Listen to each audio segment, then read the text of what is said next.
Yıldız Taşı'na hoş geldiniz. Geçtiğimiz günlerde bugüne kadar okuduğum haberler arasında en ilginçlerinden birisi olabilecek bir habere denk geldim. Hindistan'da bir fil ezerek öldürdüğü kadının cenazesinde tekrar ortaya çıkıp cesede de saldırmış.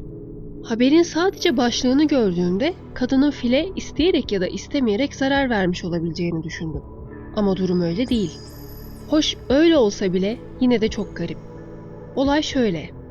Polis raporuna göre 9 Haziran 2022'de gerçekleşen olayda 70 yaşındaki Maya Murmu, Hindistan'ın doğusundaki Raipal köyünde kuyudan su çekiyordu. O esnada köye yaklaşık 200 kilometre uzaklıktaki bir doğal yaşam parkından kaçan fil, ortaya çıkarak yaşlı kadına saldırdı ve devasa gövdesiyle onu ezerek feci şekilde yaraladı. Hastaneye kaldırılan kadın kurtarılamayarak hayatını kaybetti. Ailesi bir sonraki gün cenazelerini alarak köylerine döndü ve kendi geleneklerine uygun bir şekilde kadının cansız bedenini yakmak üzere odunlarını hazırladı. Cansız beden odunların üzerine yerleştirilip ayin başladığı sırada kadını öldüren fil yeniden ortaya çıktı. Doğrudan yakılmak üzere odunların üzerine konulan kadının cansız bedenine yönelen fil, talihsiz kadının bedenini bulunduğu yerden alıp yere attı. Cesedi bir kez daha ezdikten sonra başka bir tarafa fırlatıp geldiği ormana kaçarak gözden kayboldu. Olayın şokunu yaşayan aile cenazeyi ancak saatler sonra tamamlayabildi. Bölge polisinin raporuna dayandırılan haberler tam olarak bu şekilde. Bu kısa ama bir şekilde içimi ürperten haberi okuyunca detayların üzerine düşünmeden edemedim. Düşündükçe de ne kadar garip olduğunu tekrar fark ettim.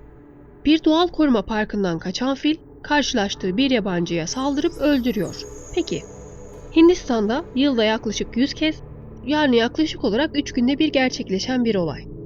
Ancak ertesi gün cenazede ortaya çıkan filin direkt olarak cenazeye yönelmesi ve kadının cenazesini bizzat bulunduğu yerden alması bana inanılmaz gelen nokta. Çünkü okuduğum haberlere özellikle dikkat ettim. Fil gidip deli gibi odunlara saldırıp her yeri de yıkmıyor. Odunların üzerinde duran kadının bedenini oradan alıp yere atıyor, üzerinde tepiniyor ve yerden alıp bir kez daha başka bir yere fırlatıyor. Sonra da başka kimseye zarar vermeden geldiği yere kaçıyor. Geldiği yere kaçması da ayrı bir gariplik. Sanki fil kadını özellikle bekleyip bir kez daha saldırıp geldiği gibi kaçıyormuş gibi görünüyor.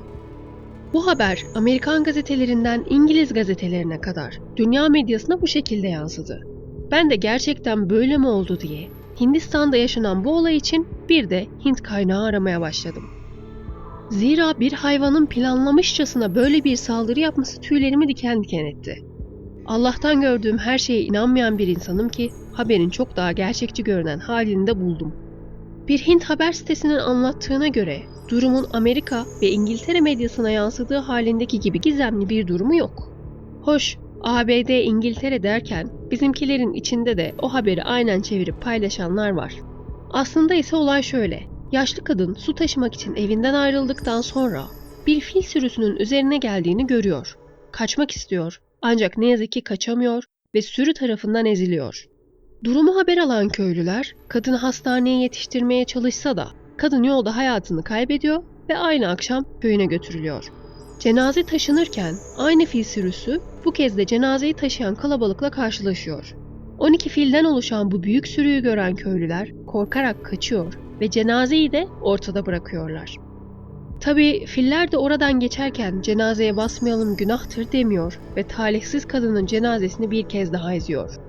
Güçlü sürü her neye sinirleniyorsa köyden çıkmadan önce 3 eve de zarar veriyor.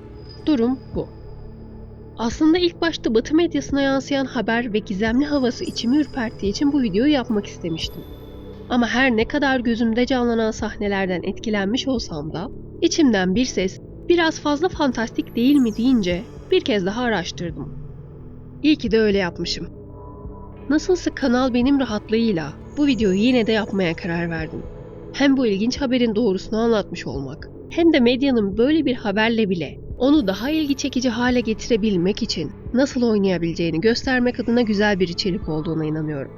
Tek bir filin öldürdüğü kadının cenazesine de gelip kadının cesedini odunların üzerinden özellikle alıp sadece ona saldırması nerede? Cenazeyi taşırken Sürü görenlerin cenazeyi ortada bırakması yüzünden sürünün cenazenin üzerinden geçmesi nerede?